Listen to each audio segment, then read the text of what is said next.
I'm Dr. Sagar Lonial, Chair and Professor of the Department of Hematology and Medical Oncology at the Winship Cancer Institute of Emory University in Atlanta, Georgia. So management of patients in the context of relapsed and refractory myeloma, and for the sake of this discussion, we'll probably think about it as patients who have seen at least 3 or more prior lines of therapy, is somewhat limited at this time point. We will often go to chemotherapy-based combinations, whether they are aggressive inpatient approaches such as DSAP or VDT-PACE, or outpatient combinations using low-dose oral cyclophosphamide in combination with agents that the patient has often seen. These can often include things like proteasome inhibitors, antibodies, or immunomodulatory agents. Of late, we have had the availability of a medicine called selinexor, which is approved in combination with dexamethasone for patients with refractory myeloma.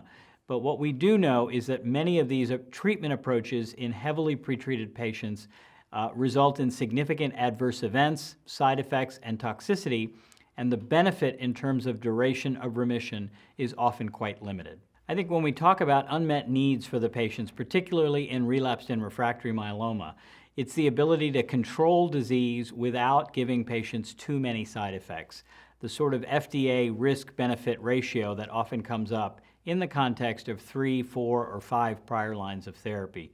So being able to get durable disease control or even stability of disease in some situations with a treatment approach that is easy and relatively well tolerated and doesn't necessarily compromise performance status or overall quality of life. BCMA, or B-cell maturation antigen, is a cell surface protein that is somewhat like every other cell surface protein, such as CD38 or CD56 or CD45. What is unique about BCMA is that it is far more limited to plasma cells, both normal and malignant plasma cells. And ligating BCMA with many of its natural ligands actually results in things like drug resistance, proliferation, and as well as, again, drug resistance in a number of different key targets.